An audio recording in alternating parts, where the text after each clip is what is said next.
What is an earnest money when buying a house? Today we're going to talk about earnest money or deposit made to a seller when buying a house. What is it for? Why? How much? Who keeps it? And when can you get it back? Hi everyone! Welcome back to my channel where we help your real estate dreams come home. My name is Lei Villar-Cisneros, your real estate go-to resource in the Greater Toronto area.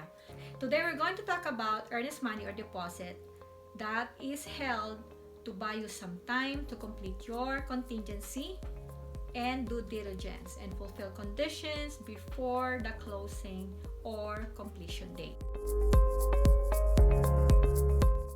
If a deal falls through no fault of yours, within the contingency period, you can get it back upon both parties signing a mutual release. Stick around up to the end and I'll tell you what are the reasons that your deposit gets forfeited in favor of the seller.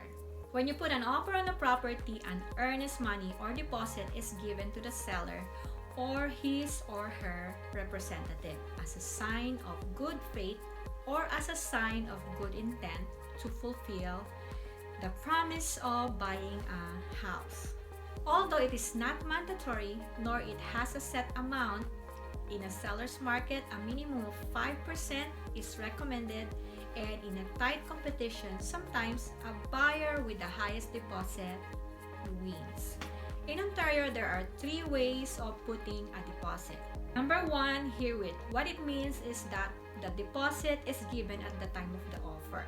This is the most favored way of giving a deposit for your offer. When a buyer gives a lower deposit, it is kind of risky for the seller because the buyer can just walk away. When the deposit is big amount, then it gives the seller the leverage, putting his house off the market until everything is fulfilled. Number 2, upon acceptance. This means that the buyer has to come up with the deposit money within 24 hours from acceptance or signing of the agreement of purchase and sale or the contract. When one of these options is not available, a third way, number 3, as otherwise described in this agreement. Once the deposit is received by the seller's representative, such as the listing brokerage, if the seller is using an agent, or through the seller's lawyer, if the seller is selling without a realtor, then the house is said to be conditionally sold or sold firm if there's no other conditions in the offer.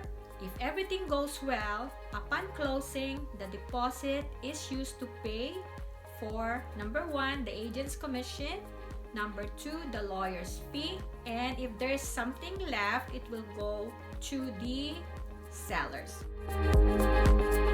If the deal falls through within the contingency period, then upon signing of a mutual release by both parties, which is the buyers and the sellers, then the deposit is released by the brokerage or the seller's lawyers. If there is a dispute, then it will be decided upon by the courts if it gets that far. If no one picks up the deposit after 2 years, then the deposit is turned over to RECO or the Real Estate Council of Ontario. Is there a minimum amount for deposit, and is this mandatory? The short answer is no. But in a hot seller's market, one of the reasons your offer will be declined or defeated is the deposit money. To answer the question about when is the time that your deposit might be forfeited in favor of the seller, the short answer to that is if you default on the purchase, meaning you were not able to close the transaction. If your financing fell through after the contingency period and before the closing date, you will most likely lose your deposit as well. That's why it is very important to ensure that your finances are intact before you start looking for a house. Now that you know everything that you need to know about earnest money or deposit, check out my video about closing cost of buying a home, where I break down all the expenses that a buyer needs to budget for before closing date. If you or someone you know is looking to buy or sell a home anywhere in the Greater Toronto Area, give us a call, email, or text us. Whatever works for you, and we'll make sure that your moving experience is a breeze. My name is Lei Villar-Cisneros. I'll see you on the next one. Thank you for watching. Bye for now. Don't forget to share.